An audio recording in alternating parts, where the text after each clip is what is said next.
Hello, spooky people. It's that time again. It's Halloween. Got my Halloween top on. It's also the GM48 Game Jam.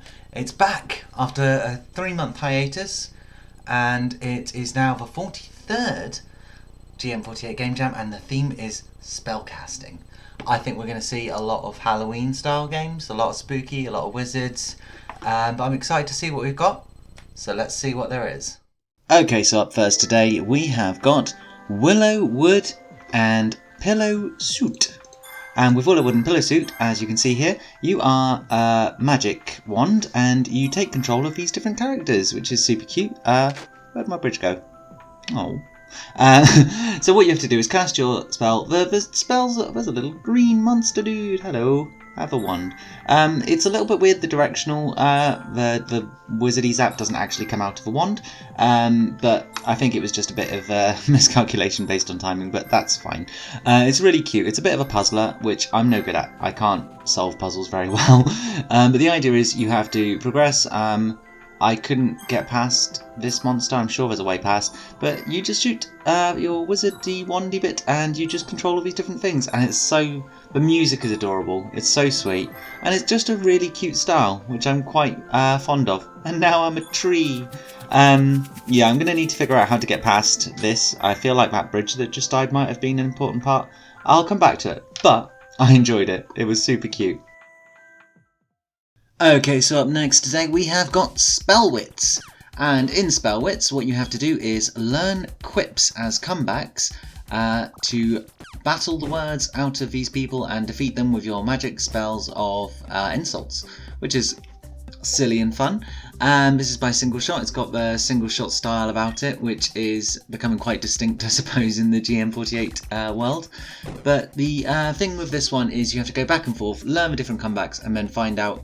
It's kind of like a matching game where you match the quips to the person who's saying them, and then eventually you go against a grandmaster person whose name I forgot, who stood on the table in her shoes, which is very responsible. You're going to leave marks all over. I learnt 31% of the quips.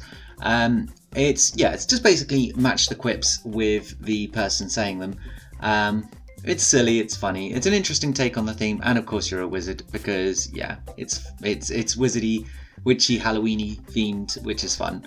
And it's gamepad supported, which is a nice touch. I didn't learn the quip, so I got beaten up there, and oh, that one's sad. It's an interesting one. I'll have to learn the rest of the quips so that I can beat Grandmaster Froggery-Doo. I don't remember their name. But yeah, I enjoyed the concept. Oh, I'm facing the wrong way there. Let's not worry too much about that. But yeah, it's fun. I enjoyed it.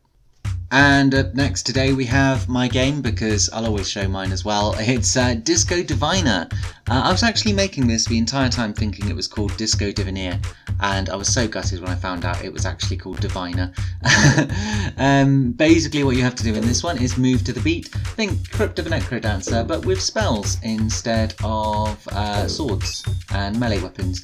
I quite enjoyed making this. I've not done a rhythm-based game before. It was a bit different. Music by my good friend Craig Waters, who's done music for me before. Fantastic job on it, which I'm drowning out with my speech right now, so, go and play it. Listen to the music.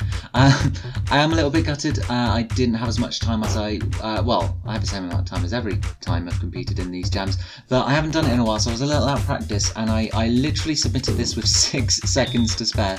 So there were bugs, there was not enough time for testing, there are issues with this. I am going to make it like a web game after and fix all the bugs so it'll actually play properly. But yeah, I had a lot of fun with this one. You just move around to the beat and cast your spells. Okay, so up next today we have got Woodland Wizardry. And in Woodland Wizardry what you have to do is it's a turn-based combat system where you are a frog fighting a bird. And you have to move. I was a little backed into the corner there, but you move and cast spells like Splashy Splooshy Splish, which I just did there. What you have to do is either cast one spell with one element, or you can save it up, and on your next turn you'll have like multiple elements. You can combine them together and make more like Sparky Crunchy Crash. I love the names, they're so silly. You just basically make a combination of spells to cast at your opponent. So you see here I picked the mountain one and I just cast that, which was Rocky.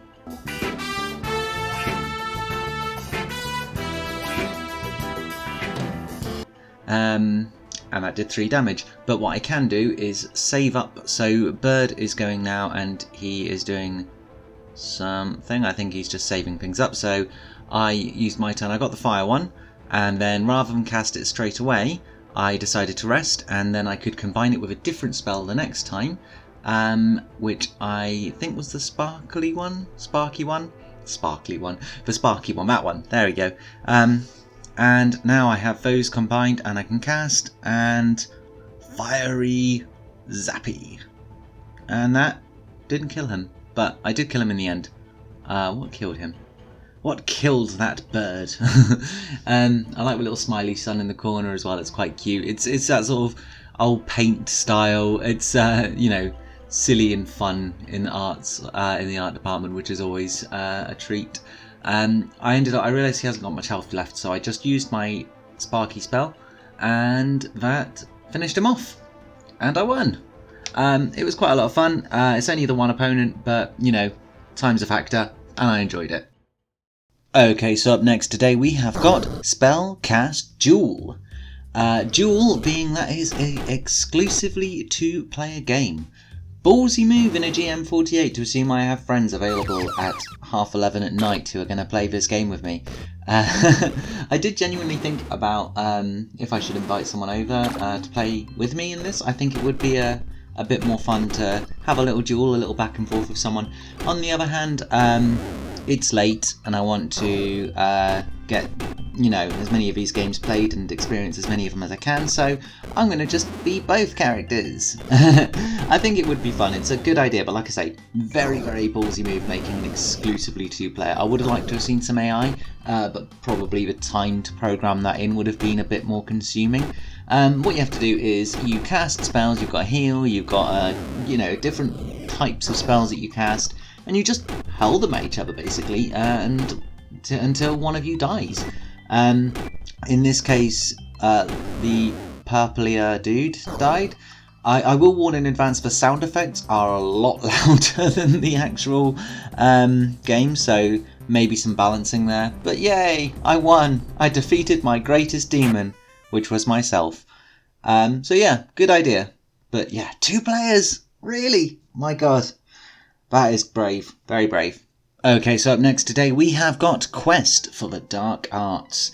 And what you have to do in Quest for the Dark Arts is find some spells. There are 3 in total, and you have to throw them at the zombie chaps. So I have the chocolate ice cream sandwich spell.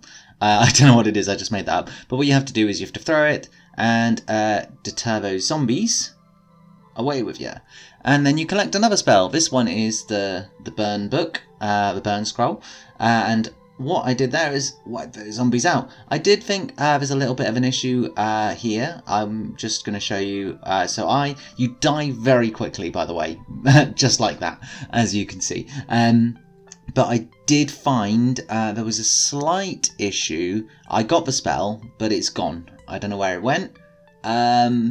But I couldn't get it back. It's still there, but when I collected it, I couldn't use it again. I don't know why that is. Maybe it just needs a little work around the edges, but it's quite a silly concept. It's fun, it's goofy, and you know, you've got those wacky zombies. So I enjoy the concept. I think it just needs a little bit of polish around the middle, but overall, it was fun. Okay, and finally today we have Typing Your Bass, or Bass, because it is a game where you type as you cast, spell as you cast. Spell casting, that's what I mean. I'm only doing one take, sod it. No, I really like this one. It's Alison James all over. She's done all these game jams before, and they've all got very distinct Alison James style, and this is no exception. It's beautiful and simple, and all you have to do is type out the fish names before the timer runs out, and they get added to your fish journal. I caught better, a longtooth. I caught a tang. I thought that was a type of orange. And another Tang. That's a Game Boy game. Tang Tang, Game Boy Advance. Does anyone remember that? Oh, classic. Guppy. I think I have a friend called Guppy. Oh. I got an anglefish. And another crab. Of course there's a crab. Gotta be a crab. Not long running, but ongoing joke on the GM48 community for about 3-ish jams now. Crabs always come up somehow. I called it a chichlid. Did you just Google types of fish and go with that? It's brilliant though, and you get your fish in a little journal. You're Melissa, now Joe, and you are catching fish, and it's beautiful. It's surprisingly simple, but it's challenging at the same time, especially if you can't type. And of course there's all these fishy little silly quips. I was trying to combine the words. Silly little fish quips about the fish you caught. And I found Nemo. Lovely. I think that's a good point to end on, finding Nemo. So that is a start to the 43rd GM48 Game Jam game. I hope you did enjoy, and if you did, be sure to stick around, and I will see you then. Until then though, bye!